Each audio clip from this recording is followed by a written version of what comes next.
DK ಸಂವಿಧಾನ ಬದಲಾವಣೆ ಮಾತು ರಾಷ್ಟ್ರ ಮಟ್ಟದಲ್ಲಿ ಹಚ್ಚಿದ ಹೇಗೆ ಕಿಚ್ಚು. ಬಿಜೆಪಿ ಮೇಲೆ ಆರೋಪಿಸುತ್ತಿದ್ದ ಕೈಗೆ ತಿರುಗುಬಾಣವಾಯ್ತಾ ಡಿಕೆ ಮಾತು. ಹನಿ ಟ್ರ್ಯಾಪ್, ಫೋನ್ ಟ್ಯಾಪಿಂಗ್, ಸಂವಿಧಾನ ಬದಲಾವಣೆ. ಹನಿ ಟ್ರ್ಯಾಪ್ ತನಿಖೆ ನಡೆಸದಿದ್ದರೂ ಕಾಂಗ್ರೆಸ್ಗೆ ಮುಳ್ಳು. ಸೆಲ್ಫ್ ಗೋಲ್ ಹೊಡೆದುಕೊಳ್ತಿದ್ಯಾ ಕರ್ನಾಟಕ ಕಾಂಗ್ರೆಸ್? ಇದೇ ಈ ಹೊತ್ತಿನ ವಿಶೇಷ ತಿರುಗುಬಾಣ. ಡಿಕೆ ಶಿವಕುಮಾರ್ ಯಾವಾಗ್ಲೂ ನಾಜೂಕಾಗಿ ಮಾತನಾಡಿ ಸೇಫ್ ಗೇಮ್ ಆಡ್ತಾ ಬಂದವರು. ಆದ್ರೆ ಇತ್ತೀಚೆಗೆ ಯಾಕೋ ಅವರ ಸುತ್ತವೇ ವಿವಾದಗಳು ಸುತ್ತಾ ಇದೆ. ಈಗ ಗೊತ್ತಿದ್ದೋ ಗೊತ್ತಿಲ್ಲದೆಯೋ ಡಿಕೆ ಶಿವಕುಮಾರ್ ಆಡಿರುವ ಮಾತು ರಾಷ್ಟ್ರ ಮಟ್ಟದಲ್ಲಿ ರಾಜಕೀಯ ಕೋಲಾಹಲ ಎಬ್ಬಿಸಿದೆ. ಸಂವಿಧಾನಗಳು ಬದಲಾಗ್ತವೆ ಅನ್ನೋ ಅರ್ಥದಲ್ಲಿ ಮಾತನಾಡಿರುವ ಡಿಕೆಶಿಯ ಮಾತುಗಳೇ ಈಗ ಕಾಂಗ್ರೆಸ್ಗೆ ತಿರುಗುಬಾಣ ಆಗ್ತಾ ಇದೆ. ಯಾಕಂದ್ರೆ ಇದೇ ಕಾಂಗ್ರೆಸ್ ರಾಷ್ಟ್ರ ಮಟ್ಟದಲ್ಲಿ ಮತ್ತು ರಾಜ್ಯ ಮಟ್ಟದಲ್ಲಿ ಬಿಜೆಪಿ ವಿರುದ್ಧ ಸತತವಾಗಿ ಪ್ರಯೋಗಿಸ್ತಾ ಬಂದಿರೋದೇ ಈ ಸಂವಿಧಾನ ಬದಲಾವಣೆ ಅನ್ನೋ ಅಸ್ತ್ರ. ಈಗಾಗಲೇ ಹನಿ ಟ್ರ್ಯಾಪ್ ಮತ್ತು ಫೋನ್ ಟ್ಯಾಪಿಂಗ್ ವಿಚಾರದಲ್ಲಿ ಸೆಲ್ಫ್ ಗೋಲ್ ಹೊಡೆದುಕೊಂಡಿರುವ ರಾಜ್ಯ ಕಾಂಗ್ರೆಸ್ ಮತ್ತೊಂದು ಎಡವಟ್ಟು ಮಾಡಿದಂತಿದೆ. ಡಿಕೆ ಸಂವಿಧಾನ ಬದಲಾವಣೆ ಮಾತು ರಾಷ್ಟ್ರ ಮಟ್ಟದಲ್ಲಿ ಹಚ್ಚಿದ್ದೇಗೆ ಕಿಚ್ಚು. ಬಿಜೆಪಿ ಮೇಲೆ ಆರೋಪಿಸುತ್ತಿದ್ದ ಕೈಗೆ ತಿರುಗುಬಾಣವಾಯ್ತಾ ಡಿಕೆ ಮಾತು. डिप्टी चीफ मिनिस्टर ने स्टेटमेंट दिया है हाउस में कि जरूरत पड़ेगी तो हम संविधान को भी बदलेंगे. ನಾನು ಹೇಳಿಲ್ಲ, ಬಿಜೆಪಿ ಟ್ವಿಸ್ಟ್ ಮಾಡ್ತಾ ಇದ್ದಾರೆ. वो संविधान की धज्जियां उड़ाते हैं, ये इसके लिए हम लोग देश का संविधान जो डॉक्टर बाबा साहब अम्बेडकर ने बनाया वो कोई बना नहीं सकता.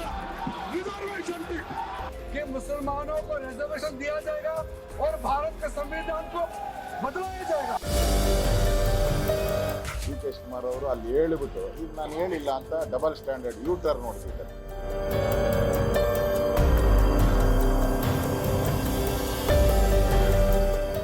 ಈಗಾಗಲೇ ಕರ್ನಾಟಕದ ಕಾಂಗ್ರೆಸ್ ಪಕ್ಷ ಕೆಲ ವಿಚಾರಗಳಿಂದಾಗಿ ಇಕ್ಕಟ್ಟಿಗೆ ಸಿಲುಕಿದೆ. ಏನೋ ಮಾಡಲು ಹೋಗಿ ಸೆಲ್ಫ್ ಗೋಲು ಹೊಡೆದುಕೊಳ್ತಿದೆ. ಪಕ್ಷದೊಳಗಿನ ಆಂತರಿಕ ಸಂಘರ್ಷವೇ ಈಗ ಹಿಟ್ ವಿಕೆಟ್ಗೆ ಕಾರಣವಾಗ್ತಿದೆ. ಇದರ ನಡುವೆ ಡಿಸಿಎಂ ಡಿಕೆ ಶಿವಕುಮಾರ್ ವಿನಾಕಾರಣ ಮತ್ತೊಂದು ವಿವಾದವನ್ನ ನೇರವಾಗಿ ಮೈ ಮೇಲೆ ಎಳೆದುಕೊಂಡಿದ್ದಾರೆ.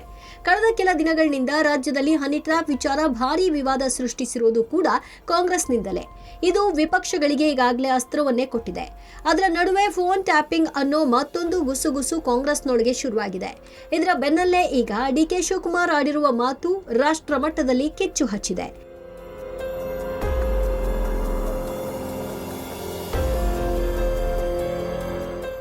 ಕರ್ನಾಟಕ ಸರ್ಕಾರ ಗುತ್ತಿಗೆಯಲ್ಲಿ ಮುಸ್ಲಿಮರಿಗೆ ಮೀಸಲಾತಿ ನೀಡುವ ಮಸೂದೆಯನ್ನ ಮೊನ್ನೆ ಅಧಿವೇಶನದಲ್ಲಿ ಅಂಗೀಕರಿಸಿತ್ತು. ಇದಕ್ಕೆ ವಿಪಕ್ಷಗಳು ಭಾರೀ ವಿರೋಧ ವ್ಯಕ್ತಪಡಿಸಿದ್ವು. ಮೊದಲೇ ಹನಿ ಟ್ರ್ಯಾಪ್ ವಿಚಾರ ಸದನದ ಬಿಸಿ ಏರಿಸಿತ್ತು. ಇದರ ನಡುವೆ ಸರ್ಕಾರ ಗಲಾಟೆ ನಡುವೆಯೇ ಮುಸ್ಲಿಮರಿಗೆ ಮೀಸಲಾತಿ ಕೊಡುವ ವಿಧೇಯಕವನ್ನ ಮಂಡಿಸಿ ಅಂಗೀಕರಿಸಿತ್ತು.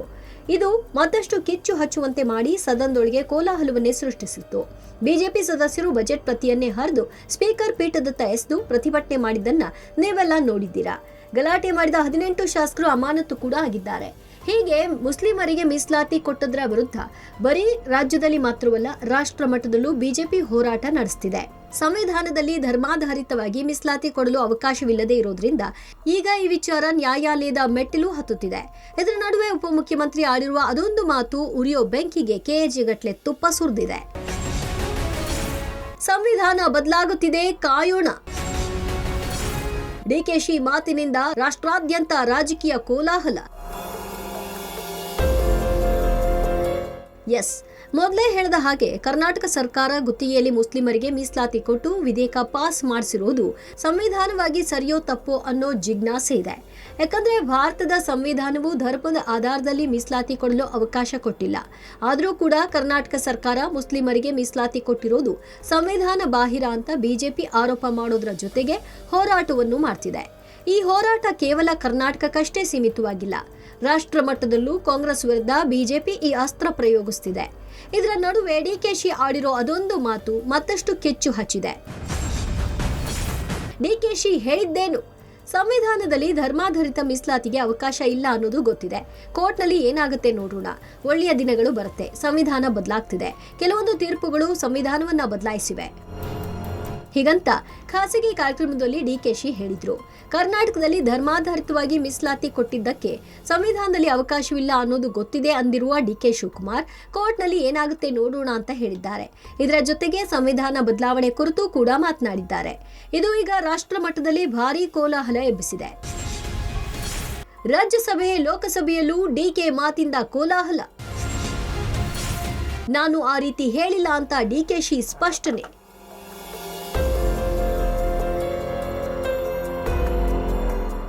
ಸಂವಿಧಾನ ಬದಲಾವಣೆ ಕುರಿತಾಗಿ ಡಿಕೆ ಶಿವಕುಮಾರ್ ಆಡಿದ್ದ ಮಾತು ರಾತ್ರಿ ಬೆಳಗಾಗೋದ್ರೊಳಗೆ ದೊಡ್ಡ ವಿವಾದವನ್ನೇ ಸೃಷ್ಟಿಸಿತು.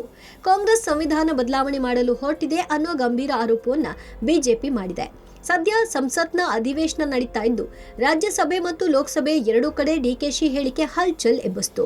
ರಾಜ್ಯಸಭೆಯಲ್ಲಿ ಬಿಜೆಪಿ ರಾಷ್ಟ್ರಾಧ್ಯಕ್ಷ ಮತ್ತು ಸಚಿವರು ಆಗಿರುವ ಜೆಪಿ ನಡ್ಡಾ ಮತ್ತು ರಾಜ್ಯಸಭೆಯ ಕಾಂಗ್ರೆಸ್ ನಾಯಕ ಮಲ್ಲಿಕಾರ್ಜುನ ಖರ್ಗೆ ನಡುವೆ ತೀವ್ರ ವಾಗ್ವಾದವೇ ನಡೆಯಿತು. ಕಾಂಗ್ರೆಸ್ ಸಂವಿಧಾನ ವಿರೋಧಿ ಅಂತ ನಡ್ಡಾ ಆರೋಪಿಸಿದ್ರು. डिप्टी चीफ मिनिस्टर ने स्टेटमेंट दिया है हाउस में कि जरूरत पड़ेगी तो हम संविधान को भी बदलेंगे.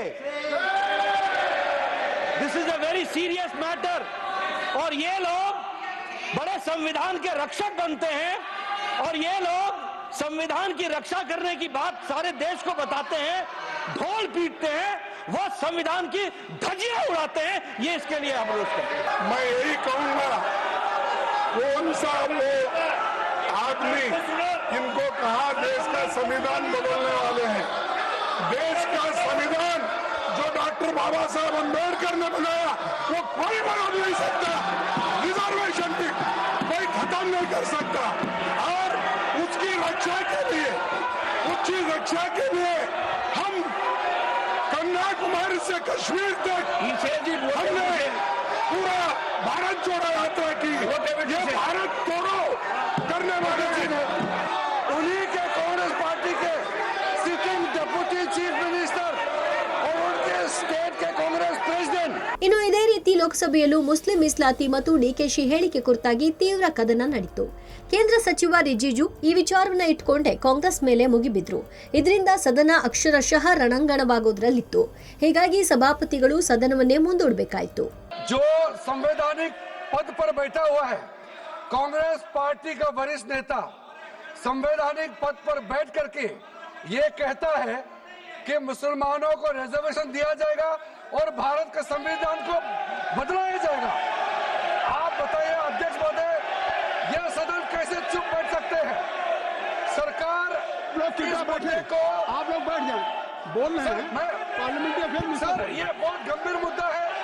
संवैधानिक पद पर जो बैठा है उसको तुरंत बर्खास्त करें, नहीं तो हम बर्दाश्त नहीं करेंगे. संविधान की रक्षा करना हम सबका जिम्मेदारी होना चाहिए. अध्यक्ष महोदय, सदन को आप व्यवस्थित करें, गंभीर विषय हो सकता है. आप सभा की कार्रवाई 2 बजे तक के लिए स्थगित की जाती है. ಡಿಕೆ ಮಾತು ಸಂಸತ್ನಲ್ಲಿ ಪ್ರತಿಧ್ವನಿಸಿ ಕಾಂಗ್ರೆಸ್ ಅನ್ನ ಇಕ್ಕಟ್ಟಿಗೆ ಸಿಲುಕಿಸಿದ ಬೆನ್ನಲ್ಲೇ ಹೈಕಮಾಂಡ್ ಕೂಡ ಅಲರ್ಟ್ ಆಯಿತು. ಡಿಕೆ ಶಿವಕುಮಾರ್ ಅವರಿಗೆ ಕರೆ ಮಾಡಿದ ಕೇಂದ್ರ ನಾಯಕ ಚಿದಂಬರಂ ಮಾಹಿತಿ ಪಡೆದ್ರು.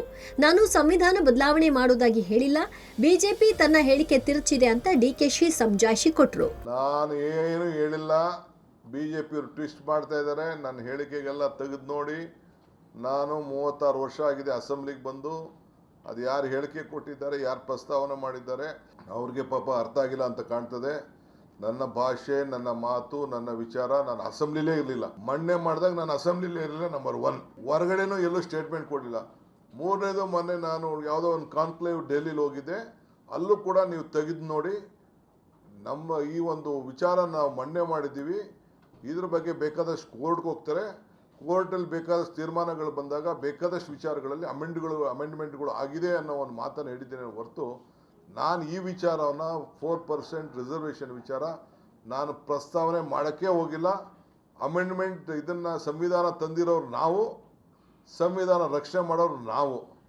ಎಲ್ಲರೂ ಕೂಡ ನ್ಯಾಯವನ್ನು ಒದಗಿಸ್ಕೊಡ್ಬೇಕು ಅನ್ನೋ ಬಗ್ಗೆ ನಮ್ಮಲ್ಲಿ ಒಂದು ಬದ್ಧತೆ ಇದೆ. ಆ ಬದ್ಧತೆಯಲ್ಲಿ ನಾವು ಮಾಡ್ಕೊಂಡು ಹೋಗ್ತೇವೆ. ಬಿಜೆಪಿಗೆ ಬ್ರಹ್ಮಾಸ್ತ್ರವಾಯ್ತಾ ಡಿಕೆ ಹೇಳಿಕೆ. ಜೈ ಭೀಮ್ ಜೈ ಸಂವಿಧಾನ ಎಂದ ಕಾಂಗ್ರೆಸ್. ಮೊದಲೇ ಮುಸ್ಲಿಮರಿಗೆ ಸರ್ಕಾರ ಮೀಸಲಾತಿ ಕಲ್ಪಿಸಿದ ವಿಚಾರ ಬಿಜೆಪಿಗೆ ಅಸ್ತ್ರ ಕೊಟ್ಟಿತ್ತು. ರಾಷ್ಟ್ರ ಮಟ್ಟದಲ್ಲೂ ಕರ್ನಾಟಕ ಸರ್ಕಾರದ ಮುಸ್ಲಿಂ ಮೀಸಲಾತಿ ವಿಚಾರವನ್ನ ಎತ್ಕೊಂಡು ಬಿಜೆಪಿ ಕಾಂಗ್ರೆಸ್ ಅನ್ನ ಕಟ್ಟಿಹಾಕಲು ಪ್ರಯತ್ನ ನಡೆಸಿತು. ಇದರ ನಡುವೆ ಡಿಕೆಶಿ ಸಂವಿಧಾನ ಬದಲಾವಣೆ ಕುರಿತು ಮಾತನಾಡಿದ್ದು ಅಸ್ತ್ರದ ಮೇಲೆ ಮತ್ತೊಂದು ಬ್ರಹ್ಮಾಸ್ತ್ರ ಕೊಟ್ಟಂತಾಗಿದೆ. ಹೀಗಾಗಿ ಒಂದು ಕಡೆ ವಿವಿಧ ಜಿಲ್ಲೆಗಳಲ್ಲಿ ಡಿಕೆಶಿ ವಿರುದ್ಧ ಪ್ರತಿಭಟನೆ ನಡೀತಾ ಇದ್ರೆ, ಇತ್ತ ಬಿಜೆಪಿ ನಾಯಕರು ಕಾಂಗ್ರೆಸ್ ಮೇಲೆ ಮುಗಿಬಿದ್ದಿದ್ದಾರೆ. ಡಿಕೆ ಶಿವಕುಮಾರ್ ಅವರು ಅಲ್ಲಿ ಹೇಳಿಬಿಟ್ಟು ಈಗ ನಾನು ಹೇಳಿಲ್ಲ ಅಂತ ಡಬಲ್ ಸ್ಟ್ಯಾಂಡರ್ಡ್ ಯೂ ಟರ್ನ್ ಹೊಡೆದಿದ್ದಾರೆ. ಈ ಯೂ ಟರ್ನ್ ನಡೆಯಲ್ಲ. ಈ ಯುಗ ಇದೆಯಲ್ಲ, ಇದು ಎಲೆಕ್ಟ್ರಾನಿಕ್ ಯುಗ. ಇದರಲ್ಲಿ ಯೂ ಟರ್ನು ಬ್ಯಾಕ್ ಟರ್ನು ಯಾವುದು ನಡೆಯಲ್ಲ. ನಮ್ಮವ್ರು ಯಾರನ ಒಬ್ರು ಮಾತಾಡಿದ್ಕೆ, ಕಾರವಾರದವ್ರು ಒಬ್ರು ಮಾತಾಡಿದ್ಕೆ ದೊಡ್ಡ ವಿಚಾರ ಮಾಡಿದ್ರಿ. ಈಗ ಡಿ ಕೆ ಶಿವಕುಮಾರ್ ಅವರು ಹೇಳಿದಾರಲ್ಲ ಸಂವಿಧಾನ ಬದಲಾವಣೆ ಮಾಡ್ತೀನಿ ಅಂತ, ಕೂಡಲೇ ಅವರು ರಾಜೀನಾಮೆ ಕೊಡಬೇಕು ಅಂತ ಆಗ್ರಹ ಮಾಡ್ತಾ ಇದ್ದಾರೆ. ಕಳೆದ ಲೋಕಸಭಾ ಚುನಾವಣೆ ಸಂದರ್ಭದಲ್ಲಿ ಸಿದ್ದರಾಮಯ್ಯನವರು ಡಿ ಕೆ ಶಿವಕುಮಾರ್ ಆದಿಯಾಗಿ ರಾಹುಲ್ ಗಾಂಧಿ ಅವರಿಗೂ ಸಹ ಕೇಂದ್ರದಲ್ಲಿ ಭಾರತೀಯ ಜನತಾ ಪಾರ್ಟಿ ನರೇಂದ್ರ ಮೋದಿಜಿಯವರು ಮತ್ತೊಮ್ಮೆ ದೇಶದ ಪ್ರಧಾನಮಂತ್ರಿ ಆದರೆ ಸಂವಿಧಾನವನ್ನ ಬದಲಾವಣೆ ಮಾಡ್ತಾರೆ, ಹಾಗಾಗಿ ಕೇಂದ್ರದಲ್ಲಿ ಬಿಜೆಪಿ ಅಧಿಕಾರಕ್ಕೆ ಬರಬಾರದು ಅಂತೇಳಿ ಸಾಕಷ್ಟು ಅಪಪ್ರಚಾರಗಳು ನಡೀತಾ ಇತ್ತು. ಉಪಮುಖ್ಯಮಂತ್ರಿಗಳು ಡಿ ಕೆ ಶಿವಕುಮಾರ್ ಅವರ ಹೇಳಿಕೆಯಿಂದ ಇವರ ಬಂಡವಾಳ ಬಯಲಾಗಿದೆ. ಕಾಂಗ್ರೆಸ್ ಪಕ್ಷದ ಬಂಡವಾಳ ಇವತ್ತು ಬಯಲಾಗಿದೆ. ಅಲ್ಪಸಂಖ್ಯಾತನ ಓಲೈಕೆ ಮಾಡ್ತಕ್ಕಂಥ ನಿಟ್ಟಿನಲ್ಲಿ ಸಂವಿಧಾನವನ್ನು ಕೂಡ ನಾವು ಬದಲಾವಣೆ ಮಾಡ್ತೇವೆ ಅನ್ನುವ ಹೇಳಿಕೆ ಇವತ್ತು ಡಿ ಕೆ ಶಿವಕುಮಾರ್ ಅವರು ಏನು ಹೇಳಿದ್ದಾರೆ. ಇವರ ಮನಸ್ಥಿತಿ ಏನು, ಡಾಕ್ಟರ್ ಬಾಬಾ ಸಾಹೇಬ್ ಅಂಬೇಡ್ಕರ್ ಅವ್ರ ಬಗ್ಗೆ ಎಷ್ಟು ಗೌರವ ಇವರು ಕಾಂಗ್ರೆಸ್ನವರು ಇಟ್ಕೊಂಡಿದ್ದಾರೆ. ಯಾಕೆಂದ್ರೆ ಬಾಬಾ ಸಾಹೇಬ್ ಅಂಬೇಡ್ಕರ್ ಅವರು ಸ್ಪಷ್ಟವಾಗಿ ಹೇಳಿದ್ದಾರೆ ಮತ್ತು ಸಂವಿಧಾನದಲ್ಲಿ ಉಲ್ಲೇಖ ಆಗಿದೆ, ಧರ್ಮ ಆಧಾರಿತ ಮೀಸಲಾತಿಯನ್ನ ನೀಡಬಾರದು ಅನ್ನುವ ವಿಚಾರವನ್ನ. ಇಷ್ಟಿದ್ರೂ ಸಹ ಇವತ್ತು ಡಿ ಕೆ ಶಿವಕುಮಾರ್ ಅವರು, ಸಿದ್ದರಾಮಯ್ಯನವರು ಮುಸಲ್ಮಾನರಿಗೆ ಸಂತೃಪ್ತಿ ಪಡಿಸ್ತಕ್ಕಂಥ ನಿಟ್ಟಿನಲ್ಲಿ ಸಂವಿಧಾನ ಬದಲಾವಣೆ ಮಾಡ್ತೇವೆ ಅನ್ನುವ ಹೇಳಿಕೆ ಇದೆಯಲ್ಲ, ಇದು ಪ್ರಜಾಪ್ರಭುತ್ವ ವಿರೋಧಿ. ಡಿಕೆಶಿ ಹೇಳಿಕೆಯಿಂದ ಇಕ್ಕಟ್ಟಿಗೆ ಸಿಲುಕಿರುವ ಕಾಂಗ್ರೆಸ್ ನಾಯಕರು ಡ್ಯಾಮೇಜ್ ಕಂಟ್ರೋಲ್ಗೆ ಮುಂದಾಗಿದ್ದಾರೆ. ಕಾಂಗ್ರೆಸ್ ಯಾವತ್ತೂ ಸಂವಿಧಾನವನ್ನ ಎತ್ತಿ ಹಿಡಿಯುತ್ತೆ. ಕಾಂಗ್ರೆಸ್ ಪಕ್ಷದ ನಿರ್ಣಯವೇ ಜೈ ಭೀಮ್, ಜೈ ಬಾಪು ಮತ್ತು ಜೈ ಸಂವಿಧಾನ್. ಹೀಗಾಗಿ ಸಂವಿಧಾನ ಬದಲಾವಣೆ ಪ್ರಶ್ನೆಯೇ ಬರುವುದಿಲ್ಲ ಅಂತ ಕಾಂಗ್ರೆಸ್ ನಾಯಕರು ಸಮಜಾಯಿಷಿ ಕೊಡೋಕೆ ಯತ್ನಿಸಿದ್ದಾರೆ. ಸಂವಿಧಾನದ ರಕ್ಷಣೆ ವಿಷಯವೇ ನಮ್ಮ ಕಾಂಗ್ರೆಸ್ನ ಹೋರಾಟ. ಜೈ ಬಾಪ್, ಜೈ ಭೀಮ್, ಜೈ ಕಾನ್ಸ್ಟಿಟ್ಯೂಷನ್. ಈ ಥರ ಕಾರ್ಯಕಾರಿ ಸಮಿತಿನ ಹೇಳಿರುವಾಗ where is the question? The Congress is committed to protect and promote Constitution and its obligations. ನಮ್ಮ ಸ್ಲೋಗನ್ನೇ ಜೈ ಭೀಮ್, ಜೈ ಕಾನ್ಸ್ಟಿಟ್ಯೂಷನ್, ಜೈ ಬಾಪು. ಇನ್ನೆಲ್ಲಿ ಏನು ಮಾತಾಡಿದ್ರೆ ನಮ್ಗೆ ಗೊತ್ತಿಲ್ಲ. ನೀವೇ ಹೇಳಿದರೆ ಬೇರೆ ಅರ್ಥದಲ್ಲಿ ಹೇಳಿ ಅಂತ. ನೀವೇ ಹೇಳಿದರೆ ಬೇರೆ ಅರ್ಥ ಇರುತ್ತೆ. It's better you should ask him.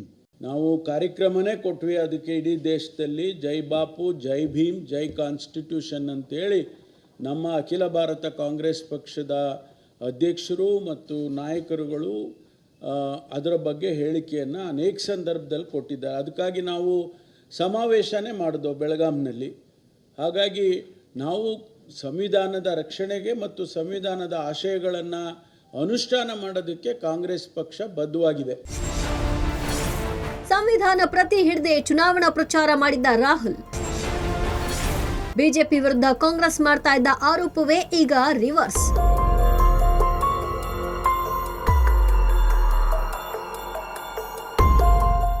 S, ಕಳೆದ ಚುನಾವಣೆಗಳ ಸಂದರ್ಭದಲ್ಲಿ ಕಾಂಗ್ರೆಸ್ ನಾಯಕ ರಾಹುಲ್ ಗಾಂಧಿ ಅವರ ಚುನಾವಣಾ ಪ್ರಚಾರವನ್ನ ನೀವು ನೋಡಿರಬಹುದು. ಸದಾ ಕೈಯಲ್ಲಿ ಕೆಂಪು ಬಣ್ಣದ ಸಂವಿಧಾನದ ಪ್ರತಿ ಹಿಡಿದೇ ರಾಹುಲ್ ಭಾಷಣ ಮಾಡ್ತಿದ್ರು.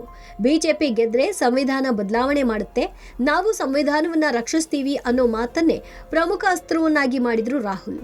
ಕಾಂಗ್ರೆಸ್ ಕೂಡ ಈ ವಿಚಾರವನ್ನ ಇಟ್ಕೊಂಡೇ ಬಿಜೆಪಿ ವಿರುದ್ಧ ಕ್ಯಾಂಪೇನ್ ನಡೆಸಿತ್ತು. ಅದರಲ್ಲೂ ಕರ್ನಾಟಕದ ಮಾಜಿ ಸಂಸದರು ಈ ಹಿಂದೆ ಸಂವಿಧಾನ ಬದಲಾವಣೆ ಬಗ್ಗೆ ಆಡಿದ್ದ ಮಾತನ್ನೇ ಇಟ್ಕೊಂಡು ಇದು ಮೋದಿ ಅಭಿಪ್ರಾಯ ಅಂತೆಲ್ಲ ಕಾಂಗ್ರೆಸ್ ಪ್ರಚಾರ ಮಾಡಿದೆ.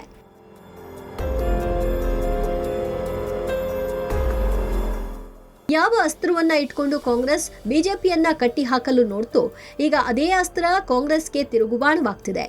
ಕಾಂಗ್ರೆಸ್ಸೇ ಸಂವಿಧಾನವನ್ನ ಬದಲಾಯಿಸಲು ನೋಡ್ತಾ ಇದೆ ಅಂತ ಬಿಜೆಪಿ ರಾಷ್ಟ್ರ ಮಟ್ಟದಲ್ಲಿ ಪಕ್ಷವನ್ನ ಇಕ್ಕಟ್ಟಿಗೆ ಸಿಲುಕಿಸ್ತಾ ಇದೆ. ಹೀಗೆ ಕಾಂಗ್ರೆಸ್ ಹಿಟ್ ವಿಕೆಟ್ ಮಾಡಿಕೊಂಡಿದೆ ಅಂತ ವಿಶ್ಲೇಷಣೆಗಳು ನಡೀತಿವೆ. ಒಂದ್ ಕಡೆ ಸಂವಿಧಾನ ಬದಲಾವಣೆ ಮಾತು ಕಾಂಗ್ರೆಸ್ಗೆ ಬಿಸಿ ತುಪ್ಪವಾದ್ರೆ, ಇತ್ತ ಈಗಾಗಲೇ ಹನಿ ಟ್ರ್ಯಾಪ್ ಪ್ರಕರಣ ಕೂಡ ಪಕ್ಷಕ್ಕೆ ಕಂಟಕವಾಗ್ತಾ ಇದೆ. ತನಿಖೆ ನಡೆದ್ರೂ ಕಷ್ಟವೇ, ನಡೆಸದೇ ಇದ್ದರೂ ಕಷ್ಟವೇ ಅನ್ನೋ ಪರಿಸ್ಥಿತಿ ಇದೆ. ಅದು ಯಾಕೆ ಅಂತ ನೀವೇ ನೋಡಿ.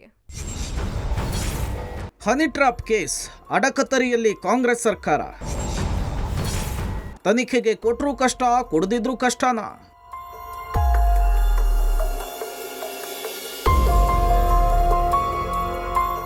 ಕಳೆದ ವಾರ ಅಧಿವೇಶನದಲ್ಲಿ ಸಚಿವ ರಾಜಣ್ಣ ತಮ್ಮ ವಿರುದ್ಧ ಹನಿ ಟ್ರ್ಯಾಪ್ಗೆ ಪ್ರಯತ್ನಿಸಲಾಗಿದೆ ಅಂತ ಒಪ್ಪಿಕೊಂಡು ವಿಚಾರ ವಿಪಕ್ಷಗಳಿಗೆ ಅಸ್ತ್ರವಾಗಿದ್ದು ಗೊತ್ತೇ ಇದೆ. ಸರ್ಕಾರದ ಪ್ರಭಾವಿ ಸಚಿವರು ಆಗಿರುವ ರಾಜಣ್ಣನ ಮೇಲೇನೆ ವಿರೋಧಿಗಳು ಹನಿ ಟ್ರ್ಯಾಪ್ ಅಸ್ತ್ರ ಪ್ರಯೋಗಿಸಿದ್ದು ಸತ್ಯ. ಆದರೆ ರಾಜಣ್ಣ ಅವರನ್ನು ಹನಿ ಟ್ರ್ಯಾಪ್ಗೆ ಸಿಲುಕಿಸಲು ಯತ್ನಿಸಿದ್ದು ಸ್ವಪಕ್ಷೀಯರೇ ಅನ್ನುವ ಆರೋಪ ಇದೆ. ಈಗಾಗಲೇ ಪರೋಕ್ಷವಾಗಿ ಕಾಂಗ್ರೆಸ್ ನಾಯಕರೇ ಇದನ್ನು ಕೂಡ ಒಪ್ಪಿಕೊಂಡಿದ್ದಾರೆ. ಅತ್ತ ಹೈಕಮಾಂಡ್ ರಾಜಣ್ಣನಿಗೆ ದೂರು ಕೊಡ್ಲಿಕ್ಕೆ ಹೇಳಿದೆ. ಒಂದು ವೇಳೆ ರಾಜಣ್ಣ ದೂರು ಕೊಡದೇ ಇದ್ರೆ ತಲೆದಂಡವಾಗುವ ಸಾಧ್ಯತೆ ಇದೆ. ದೂರು ಕೊಟ್ಟು ತನಿಖೆಯನ್ನು ನಡೆದರೆ ಆರೋಪಕ್ಕೂ ಘಟನೆಗೂ ಹೊಂದಾಣಿಕೆ ಆಗುತ್ತಾ ಅನ್ನುವಂತಹ ಆತಂಕ ಇದೆ. ವಿರೋಧಿ ಬಣವಂತೂ ರಾಜಣ್ಣ ದೂರು ಕೊಟ್ಟರೆ ಸತ್ಯಾಂಶ ಹೊರಬರುವ ಲೆಕ್ಕಾಚಾರದಲ್ಲಿಯೇ ಇದೆ.